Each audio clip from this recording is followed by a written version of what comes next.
We've already been receiving many calls from the mainland, outer islands. People are just so excited to get back together and relive our old memories and fun times.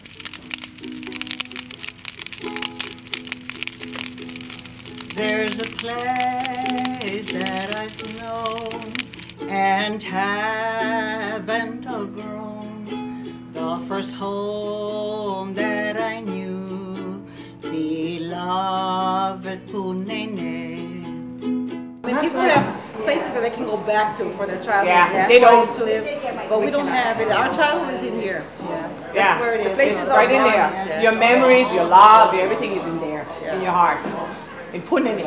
And you know, today, which is correct, today now they're teaching the kids to pronounce it correctly, Puʻunēnē. I think for us plantation kids, I don't think for us we'll ever be comfortable saying Puʻunēnē. And we're inviting everybody, whether you're from Puʻunēnē or not. On Friday, we are planning to have people come and pick up their tickets and their T-shirts. The tickets are for the lucky numbers, and people who ordered all their T-shirts to pick it up so they could wear it on Saturday, which is the big event. If you notice over here, that's a sprocket from the mill. We decided to go with the same logo as they did in 1983. And if you go down to the museum in Puʻunēnē, you wouldn't see the big sprocket wheel that we're talking about. And every section of the sprocket would be a camp.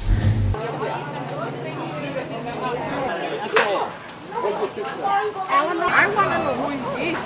You're going to see the crowd, how everybody going to be happy, having a good time, and just remembering. Cannot beat this camp life, yeah. Saturday will be the main event.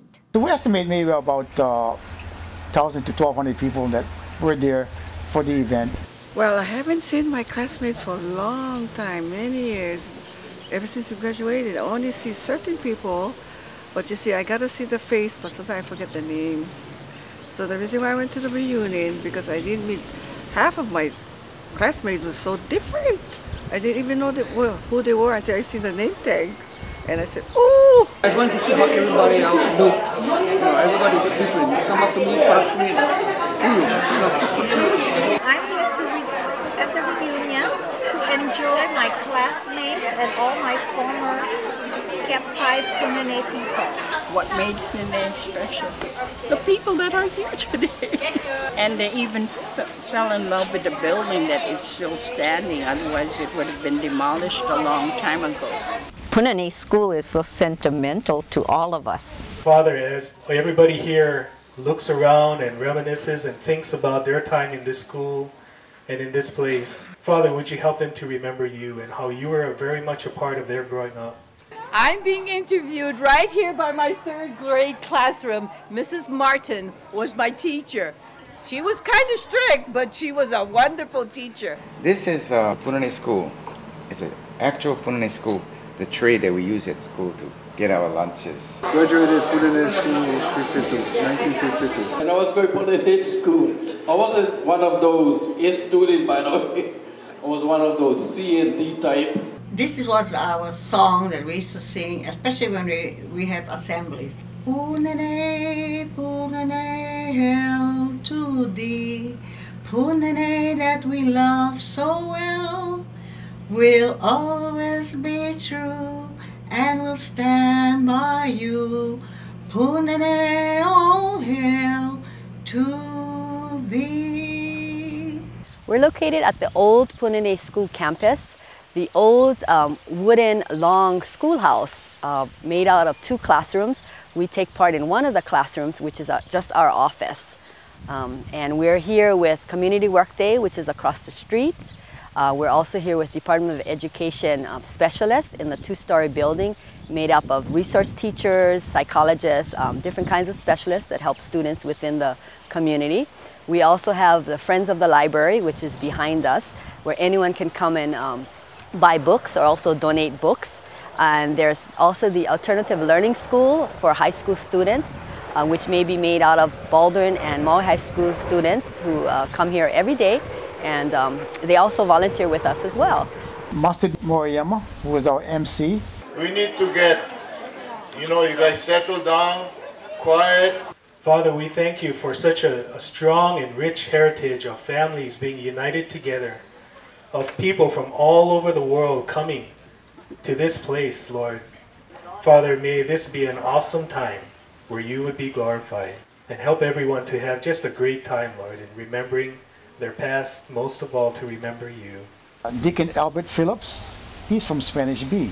Don't tell me how he came deacon because I don't know. Yeah. To me, all this time he was a Kolohe guy.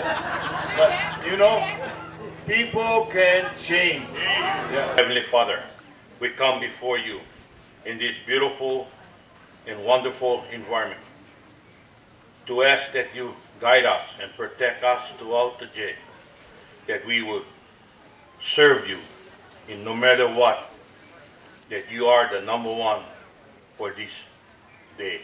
Some of my memories of Puʻunēnē is spending a lot of time at Holy Family Church.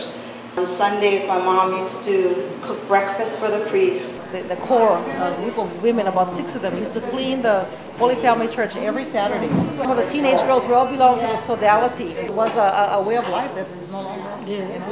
They had a church hall. They'd have, those days we could have feasts, fish pond, bazaar. They had a big bingo booth.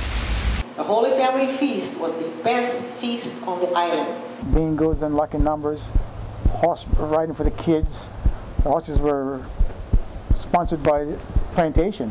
Everybody used to come to our feast every single year because I think we were the only church that had bingo. And they had fabulous prizes, That bingo drew people from all over the island. They would have country store items like, those pickled beans? Forget the name.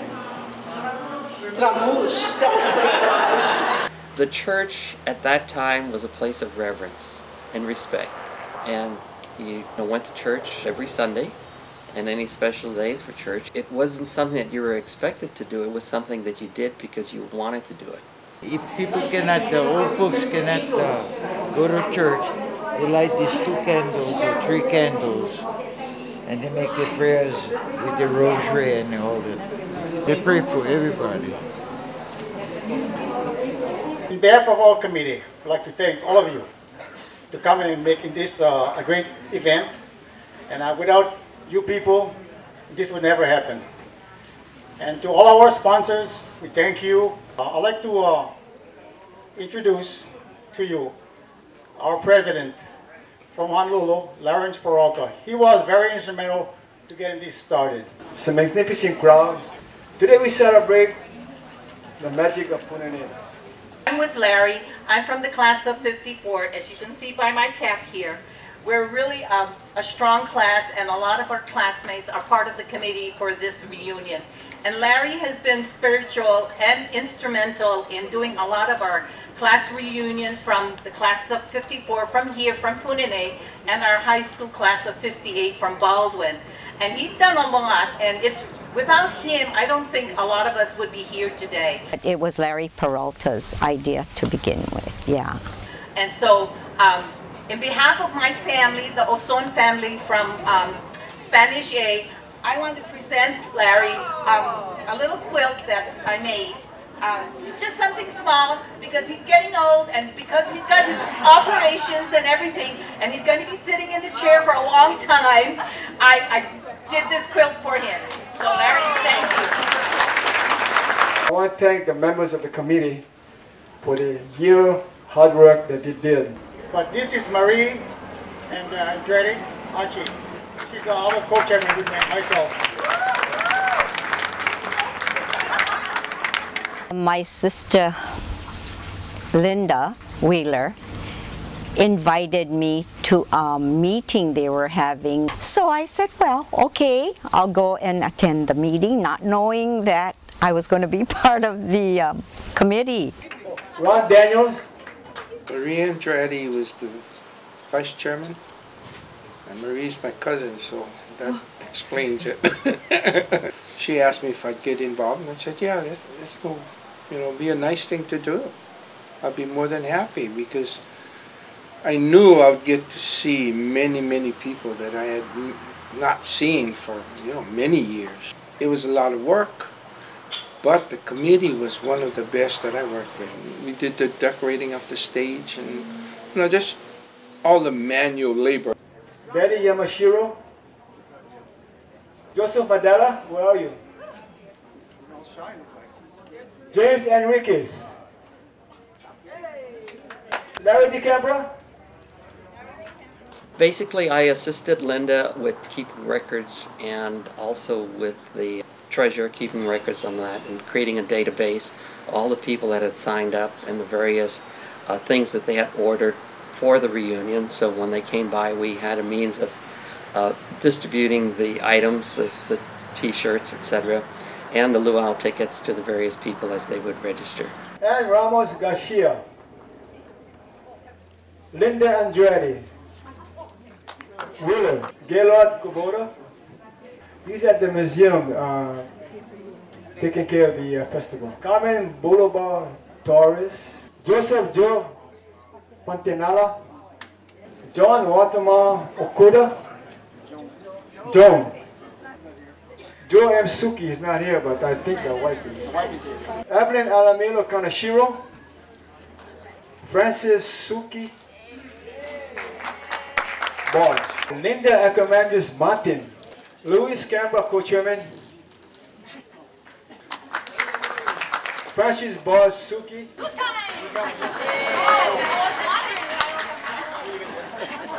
And Stacy Andretti Eaton. I have a message from Mayor Charmaine Tavares. She wants me to deliver to you her warm wishes, and in particular, to let you know that our Maui's plantation camps are famous. They are famous around the world and famous here in Puʻunēnē, and very, very well respected in Maui County. Maui's plantation camps are famous for its people, for the spirit of its people, and people like you of Puʻunēnē Camp. The way that you have come together to share your lives, your collective history, and your own individual cultures. For generations, Puʻunēnē Camp has been alive with working, caring, and determined people. These are your roots. And although Puʻunēnē Camp isn't physically here today, it lives on inside each of you, your children, their ohana, and everything that you bring to your neighborhoods today. Council member, state representatives, state senators, please come up to be recognized. You notice, election year or not, the old faithfuls are here. Joe Pantinella, Puʻunēnē guy. Part of my responsibility for this event is to make sure that the county is supporting the Puʻunēnē Reunion. Thank you, Louis, and thank you, Marie, for making this event a successful one. Thank you very much. Gladys Baisa, and I know his last name is Molina. What is his first name? Mike. Terrific, you guys. Mike Molina. Okay, the reason why we recognize these people, not only are they doing good for us, even if you're not in Puʻunēnē anymore, but for the county and even for statewide, whatever they do influences all of our lives. One of the things that I can surely say Puʻunēnē people taught was about life itself. And the kindest people were in Puʻunēnē. And you know, the kindest people. Yes, they were big hearts, big hearts. And of course, each and every one of you are very, very special people. We are just taking 6, however, from the community to recognize. Everybody knows who Dr. Patterson is. He was a doctor that brought us all to life. Myself, everyone. We all honor Dr. Patterson. Women and babies' lives were entrusted to this knowledgeable physician who was gifted with compassion and caring for his patients. He absolutely loved being a doctor. A person could always feel safe with Dr. Patterson's care. I think the patients felt more comfortable if they saw a doctor, whoever it was, take a bag. It was in his car all the time. He always had it because he did a lot of house calls, and he always had it. In his professional life, Dr. Patterson pursued his lifelong research on the cause of hypertension during pregnancy, and he wrote many papers on this subject. I know it was always foremost on his mind. Dr. Patterson's work in this area will surely help women to have more successful lives. You know, he even wrote an autobiography, From the Isle of Skye to the Isle of Maui. Dr. Patterson chronicles his life. He shares his joys, his desires, his challenges, and disappointments, which he experienced throughout his life. He had a wonderful sense of humor. Dr. Patterson was a man who loved his family, Maui, and his profession. He died last year, December 29th, 2006, at the age of 94. I think he really liked the children so much, didn't he? Oh, absolutely. Mm-hmm. Rose Freitas, she's from Campfire, she's really from Puʻunēnē. And to be inducted in the Hall of Fame. Cowgirl Hall of Fame, it's a great honor. Not only for Rose Freitas, but for all of us in Puʻunēnē. We have a Puʻunēnē woman who put Maui in the National Rodeo Arena. Woo! Yes. Rose Canberra Freitas grew up in Camp 5 in a family of 11 siblings headed by a supportive mother, Dorothy, who they called Dora, and father Louis de Canberra, who provided her with a solid foundation in handling many of life's valuable lessons. She learned the value of education, practice, dedication, and commitment from her family, who had in their heritage a long line of equestrians. Mrs. Freitas, who has the cowgirl spirit, loves horses and the thrills of riding them, which led her on the path to becoming one of the top cowgirls in the United States.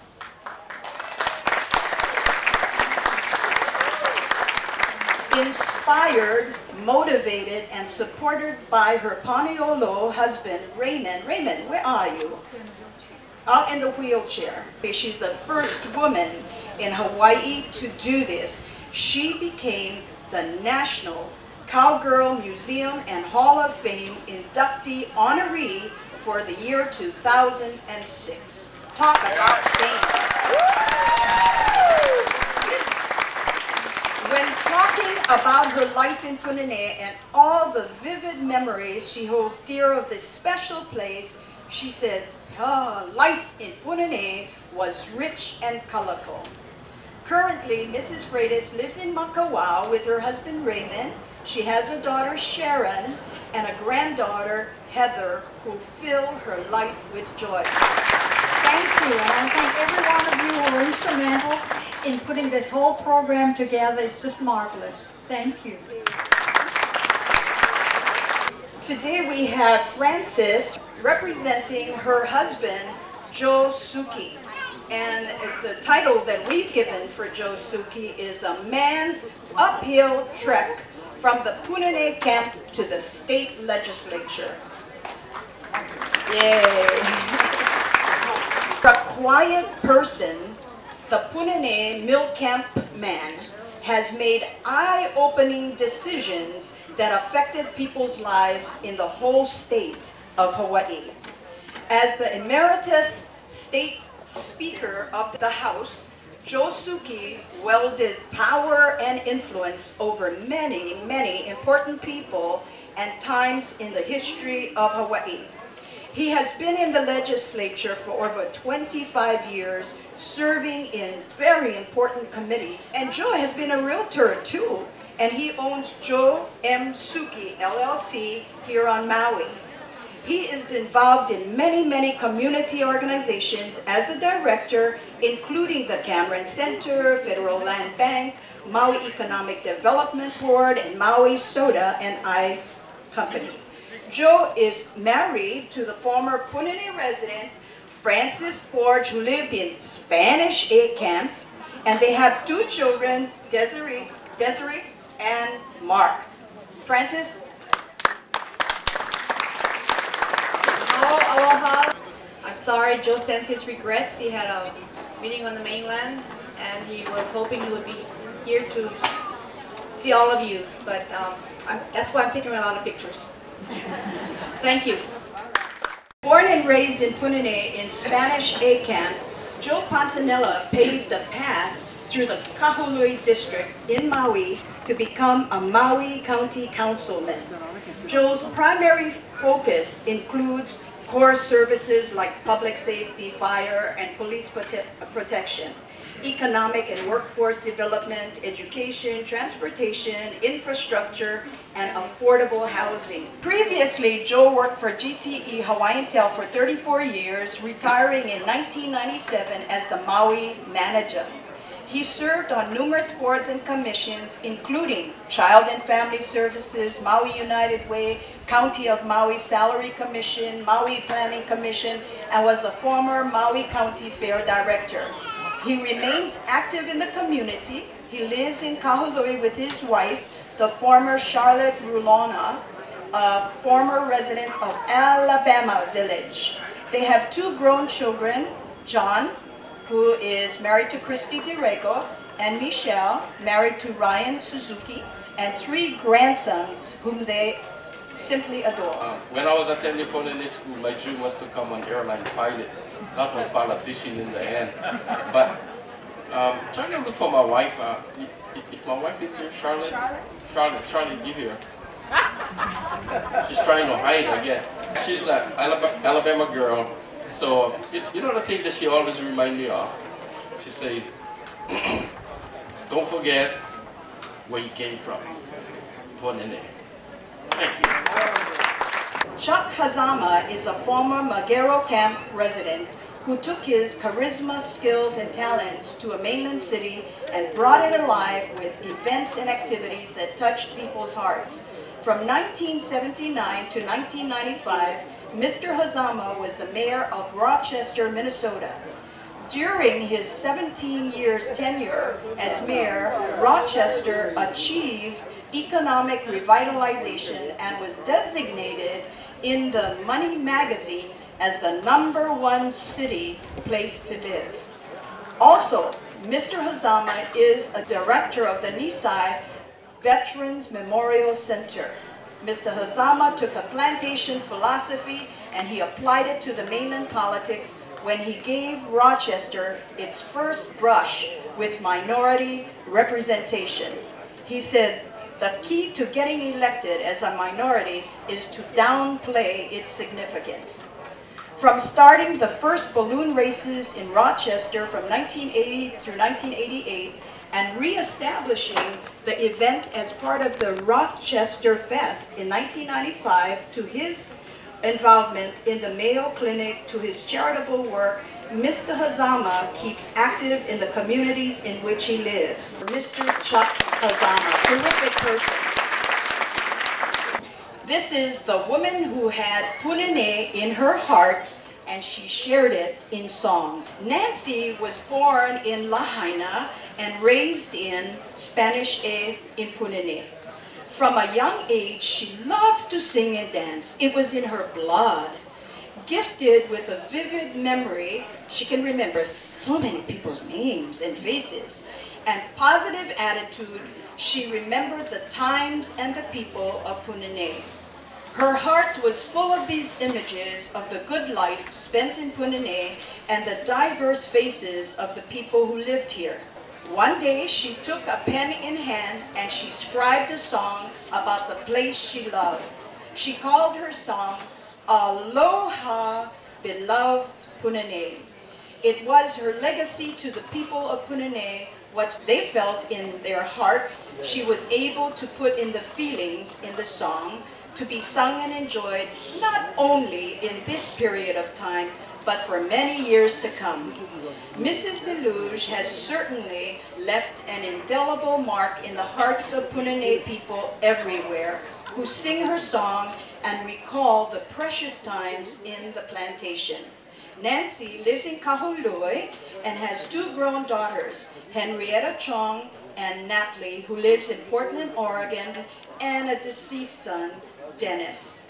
She has 4 grandchildren and 7 great-grandchildren. Nancy DeLuce. All I want to say is I am so grateful to see so many of you over here.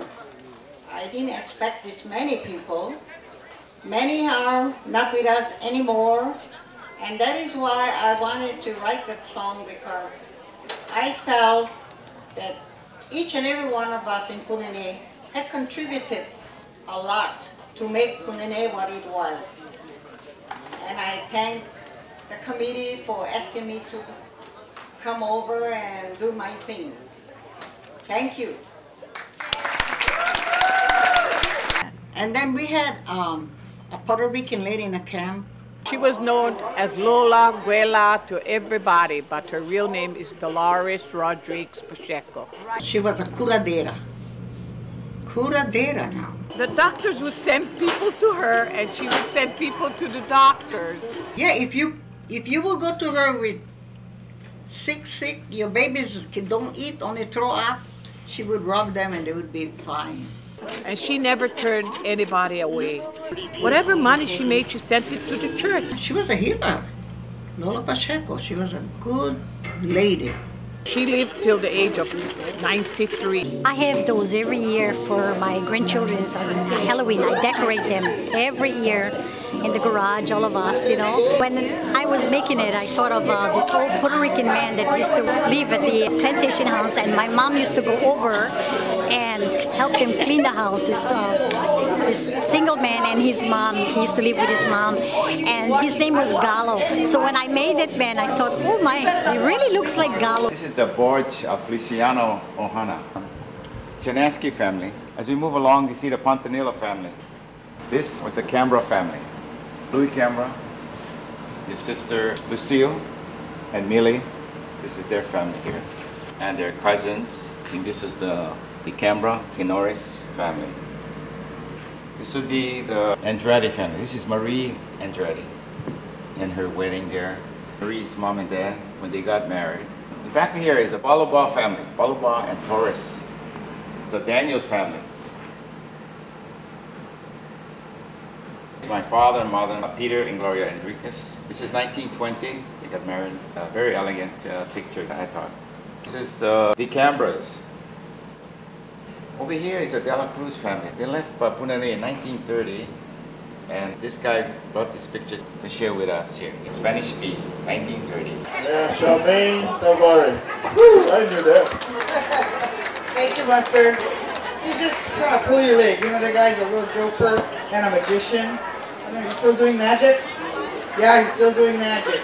So I just wanted to stop by and say hi, and what a great thing it is to be here. And it's really important for us to remember where we came from, where our families came from, the sacrifices that our parents and grandparents made so that we can have a better life. And it's through reunions like this that we get together and we can share some of that and kind of give thanks to the folks who made it possible to have the lives we have here today. So you guys have a great lunch, won't hold you up, and have a great day. Those of you who have lunch tickets, just line up. And don't worry, as long as you have a ticket, you're going to have lunch. Bentos and banquets, and the people got it at cost. The truck would come around to deliver food. The truck would come around also to sell food off of the truck, and he would drive down the street and honk his horn, and everybody would run out there. That was Mr. Nora. He used to come with his Chevy truck. That's right. And he'd open up the flaps, and all the vegetables and fruits would be displayed. And the ladies would all come out. Then he'd go down about 6 or 7 houses, blow his horn again, and all the ladies would come out. You know, and that's where we'd get our candies and treats. When you cooked on his kerosene stove, the smell of the food was just something that we'll never can forget about it. People would have their own vegetable gardens. My dad had raised pigs and he raised cows, so we always had food. There was a lot of fruit trees, so You know, we'd eat avocados with sugar. There were a lot of star fruit hanging from as you walked in the trail. There was a lot of star fruit growing over, and we would pick all the star fruit and eat the star fruit on the way home. We had people that used to make bread. They had ovens, Portuguese ovens, those big ovens. Growing up within the camps during that period, you know, the mid-40s, late 40s, early 50s, most of the people living in the camps were either immigrants or their parents were immigrants. With their move to the islands, they brought, of course, all of the various foods, the ethnic foods. And so it was a wide variety of foods that was available, but most of it was simple because people literally didn't have money.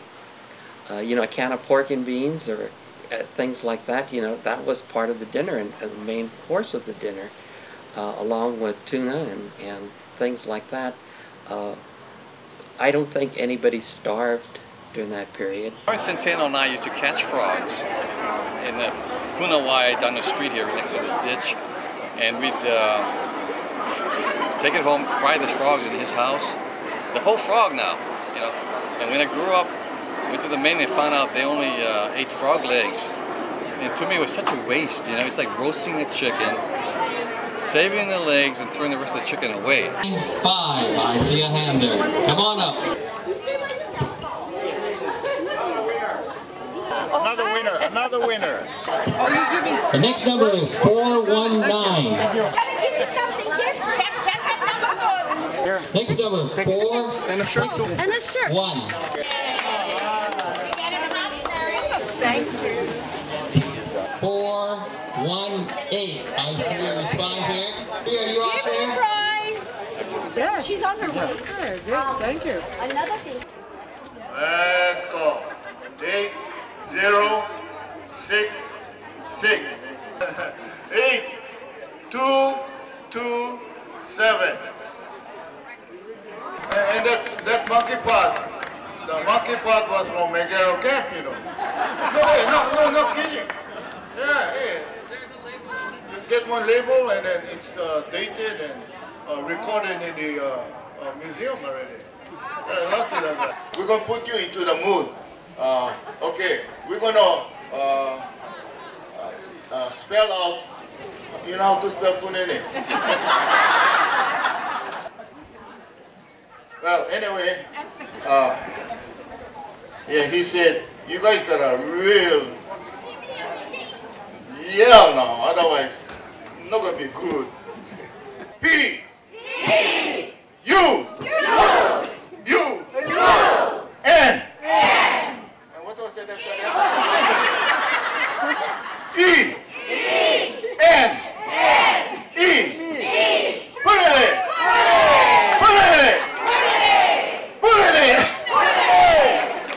They're fired. Aloha kakahiaka, good morning to all of you. We're very happy to share in celebration with the Puʻunēnē Reunion, and I'm very glad to say that I am married to a Puʻunēnē boy from a small camp, and then they moved to Camp 5, the Balubar Ohana. Aloha Wendy. I see the Aguinaldos back there. I see the Pachecos back there. Aloha. I see the Perry Ohana. Martina. Put your little hands on your hips. Don't be shy. Just let yourself go.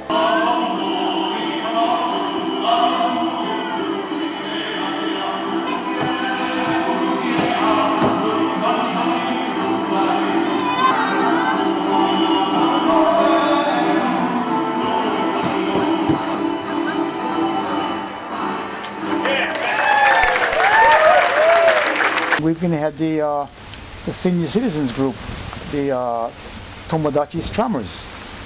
And to me it was neat that people in the late 70s and 80s entertained, and they were very happy, and you know, that we invited them to play for us, you know, to join our group. A little white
several dollars. We used to say amateur night, and then you would sing there. And how I knew that, I had my Uncle Norman. He went there and sang a cowboy song and came in 3rd or 2nd place.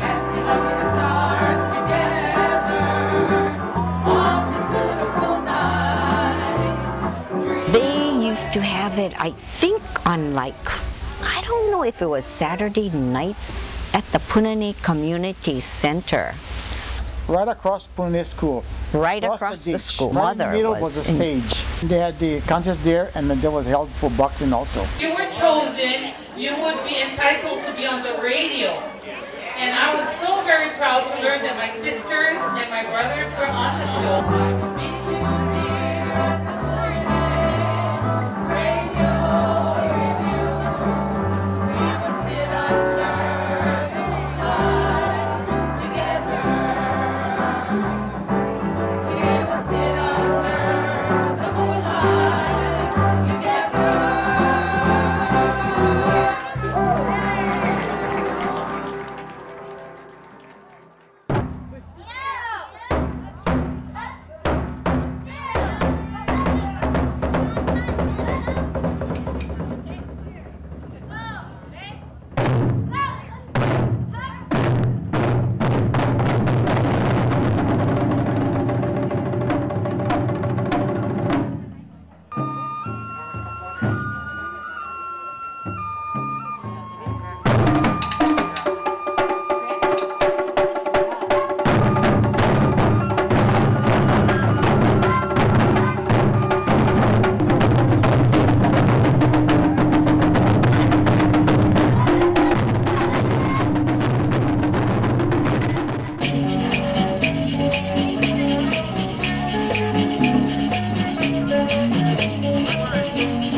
This is our culture room. Some of the people that lived in the village brought items that was important or they wanted to share with everyone. These people came from many parts of the world, came together, and they, with all their different cultures, their skills, they put it all together. That's why this village remains stable. These are some of the items that we used during the camp days. This is known as our kaukau. You put rice on the bottom, the eggs and Portuguese sausage or Vienna sausage in it, or whatever conduit vegetables and meat. Kind of unique, very important item. This item is from Betty Yamashiro. He used to cook rice in here. The guy who sold this to he sold it to most of us here, is to make shave ice. We'd make shave ice in the summertime, and we used to have block ice, and so we used to make our own shave ice. This is a coal iron. And Louis Cambra's BB gun there. The kids had BB guns and we used to go hunting a lot. This is milk covers that we had in the camp. This is anima, and this is the pot they use in the Puʻunēnē hospital. I also wanted to get information from the people coming over, have them sit down and write their fun times in the camp. So what I did was I made a whole bunch of books here for them to write what they remember in their camp life. Louis Cambra also made these maps here. You could look what camp you were in and then what house lot you was in. I can still remember my dad working in the cane field. Every time he had lunch, he would call us and we would go up to the cane field just to ride the crane. While the cane was growing and nice and lush, and we'd go vegetable hunting and get boxes of tomatoes and that long Filipino beans yeah, in the fields. Thanks to the pumpkins, the Filipino complement, they would plant all the squash, pumpkins. I used to walk 3 shifts, 6 to 2, 2 to 10, and 10 to 6. My father used to work evening shift sometimes, a 2 to 10 shift. We would wait for him there by the humps, and the turtle hauler would come by, he would pick us up. We would go with him into the field, and they would harvest the cane, and the workers on the field would see us on the turtle hauler, and they would cut the freshly harvested cane, burnt cane, and give us the cane to eat. And it was so exciting to ride the turtle hauler. It was so scary and exciting. Of course, all the children really enjoyed the fire cane. Oh, we used to be so excited. In fact, they'd burn cane right in front of our house. We could just run across the street and go pick up sugar cane. And right on the side of Magero Camp, and everybody would be out there watching this spectacular fire. No, we were not afraid. This painting was done by Hajime Okuda in 1978. It depicts the average house in Spanish B. It's one of the last houses that's still there. It's a typical house. As you can see, it's mounted on stilts, kind of weather-beaten, and the garage there with a tin roof, kind of weather-beaten too. We loved the Puʻunēnē Theater. And Richard Cambra, his uncle. Collect tickets and let us go in free. That's why everybody liked him, you know. He was our hero. We all thought he looked like Burt Lancaster. It was 20 cents for a regular ticket and 40 cents for the reserve. The grown-up. Yeah, we would take a stub that's broken already, and we'd just give it, you know, my uncle the stub. He would just accept it, would not say nothing, you know. If there was a scary movie like Frankenstein, the werewolf and stuff, you have to let everybody in the camp know that you're going to the movies, because we all walk to the theater together. It was a treat for the kids because they had the 9 cents Saturday show. There was no television as such as that, and that was your means of entertainment. It was, you look forward to going to see the cartoons. And of course they had the newsreels in those times, and of course to enjoy the good cowboy movies. My auntie Ida Diaz, she was a custodian at Puʻunēnē Theater, and we used to help her. Mondays was Filipino movie, Tuesday, Wednesday, regular movie, Thursday was chapter, Friday was Japanese. And the best thing about going to the theater is there was a bakery next door. You could buy a hot loaf of bread and buy a block of butter and make a puka on the bread, stick the butter inside, squash it up until the butter was all over the bread, and you break it in half and you pass it on. It was a simple camp store. Mainly we're noted for saimin and the pastries, the bread and the pies and so forth. We're helping the restaurant there, serve saimin and wash dishes, you know, the regular routine. Yeah. We did make homemade noodles. The seed, you know, they used to have cracked seed. My parents used to buy by pound, and we had to segregate it, and we put it in a brown package. And I know kids used to buy that and used to suck the package after doing all the thing over there. The pastries were like 5–10 cents a piece, right? 5–10 cents a piece. And this is way back now. I'm quoting prices way back. Going to school, we should pay, I don't know if it's 25 cents for a loaf of bread, right out of the oven. 10 cents and 11 cents. Oh yeah, all buttered up with full of jelly. And we just eat that, you know. The saimin, I remember, was like 30 cents. Most of the plantation workers with a big appetite, they would order double. So that's 60 cents a bowl. Don't get paid. So somebody said, you got paid? I said, no, I didn't get paid. I'd kill to get that recipe for their cake. Well, after many years now, I don't exactly know the exact date that my parents retired, but after they retired, they moved to Honolulu. Mr. Sam Sato, who had a store in Sparklesville, took over. And he ran it for quite a while. And I understand now he's moved to Wailuku. My mother was getting colds and coughs and wouldn't stop. They said she had to go to Kula Sanatorium. Mr. Hamada. He was the man that used to take us once a month to Kula to see my mom. Once a month he would drive us to Kula and see my mom. They had the best Saimin in Puʻunēnē. I always tell people if they didn't know Puʻunēnē because Puʻunēnē was all, gone already, all they had to do was put their ear to the ground and they would hear a lot of laughter. Because we had good fun. We had seasons for all the games too. That's correct. If you can do more than 3 designs, you can come on stage and compete for the 3 prizes. So we're going to start with you, Evelyn. 1 eye, okay. That's 5 strings. Oh, again, 1 eye. Hey, Evelyn, you're terrific. A winking eye. Mosquito. Ah, the Eiffel Tower in Puʻunēnē. Hey, look at this guy. A broom. Wow!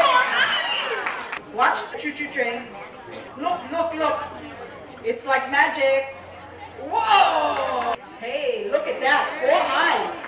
Hourglass. There you go. And tell us why you became such a terrific string game player. This was the only game that we could do because we had no money, so you had to play with the strings. And did you have a lot of sisters that played string?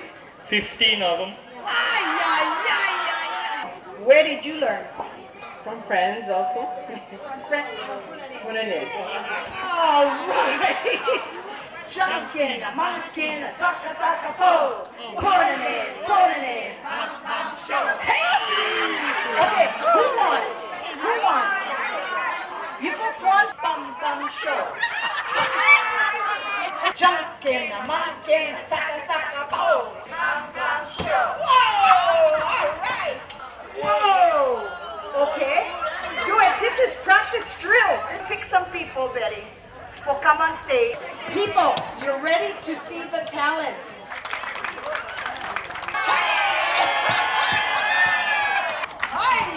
Ay, she's really going. Okay.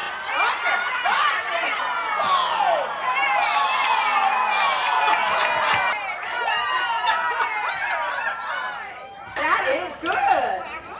All right. Oh, she get the round kind. The round bean bags. Hey, right on. Bean bag was we used to use the Durham bags. The Bull Durham bags? Bull Durham bags, stuff it with hibiscus and leaves. Sometimes some rocks. One guy would get the ball or the bean bag, and then we hit the next crew. Always end up in fights because sometimes you hit it too hard and you cheat, you have a rock in there. How many of you remember the tuna can races? All you have to do is put real strong string, you tie it in a knot and you pull it, but you have to make sure that your string is tall enough so that you can go like that. But try do it for your grandchildren and stuff and remind them of the real fun we used to have in Puʻunēnē.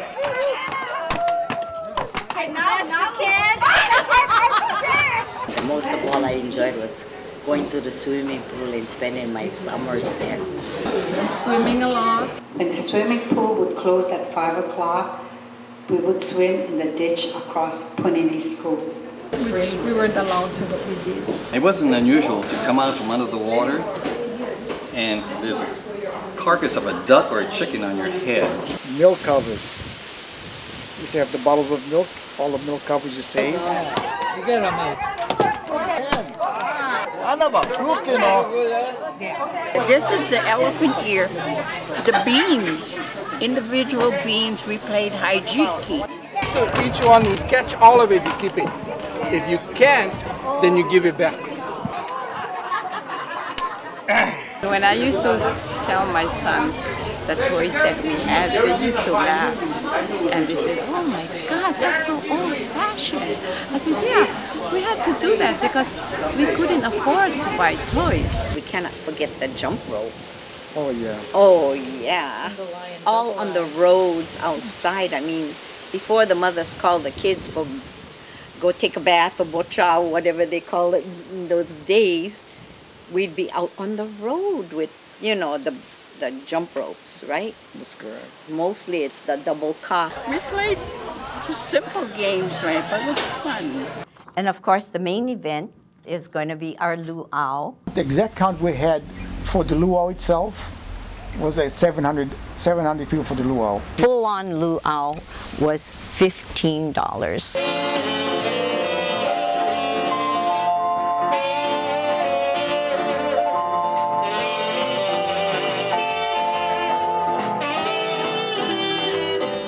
The luau was catered through Leslie Vida Jr. They make a superb luau, very authentic, and seems like as though everybody was happy. It's Ono. Delicious. Very good.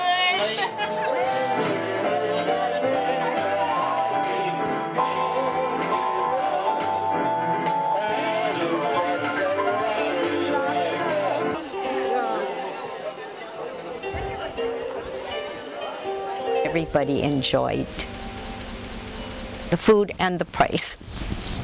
I donated a quilt that I sewed and I embroidered part of it for the occasion of this Puʻunēnē community reunion. $225, $350 in the back, okay, $350, $400, $400 to be, $450 in the back, $500. He's thinking about it. Right now the bid stands at $500. It was auctioned off and I was just floored by the amount that was generated by that quilt. $500. $500 going once. 501.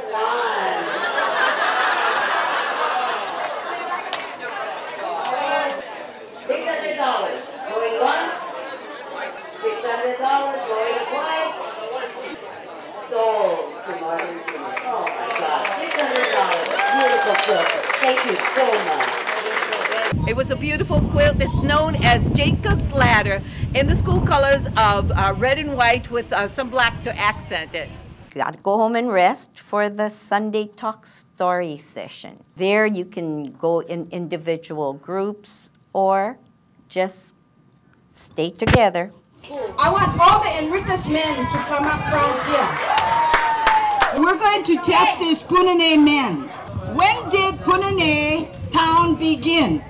1907. Close. 1909. Close.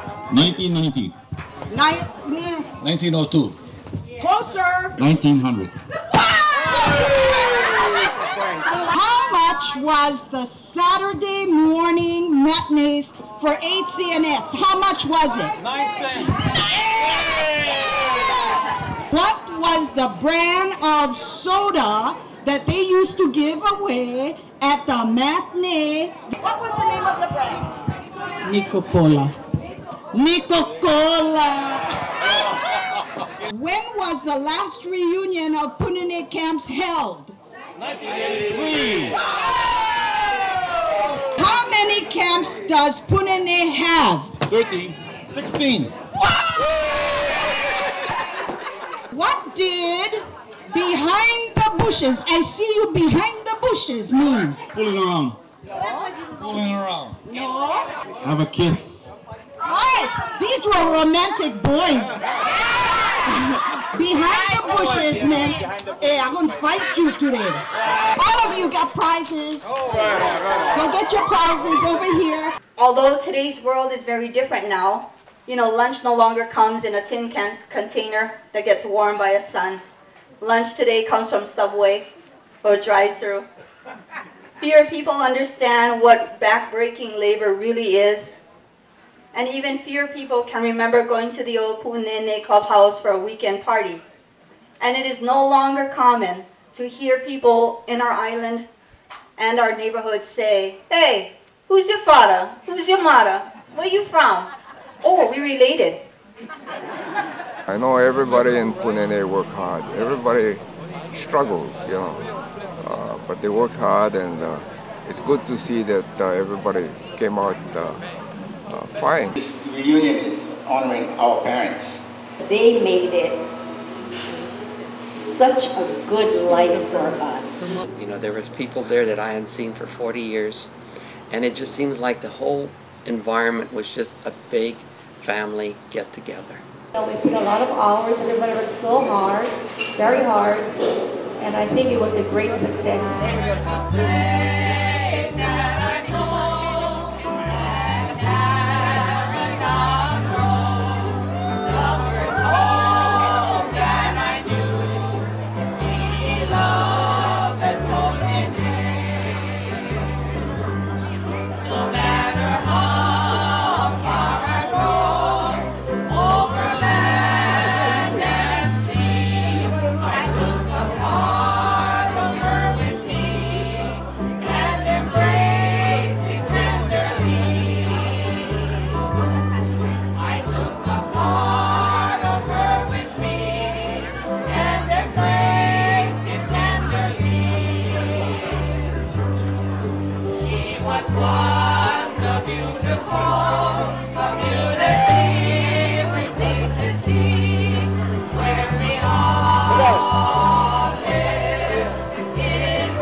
I still think back and I said I wouldn't have wanted to go up anywhere else. You need any kind of help, they help you. We're a little bit not too naughty, yeah. Yeah, we were naughty but nice. Yeah. To this day, actually, you see somebody that you think look like from Puʻunēnē, you was from Puʻunēnē, like that, you ask, you know. Memories cannot be forgotten. It wasn't all perfect, but close to it. I'm glad that I came, you know. We hope that the reunion continues, although we heard that this would have been the last one. We hope not.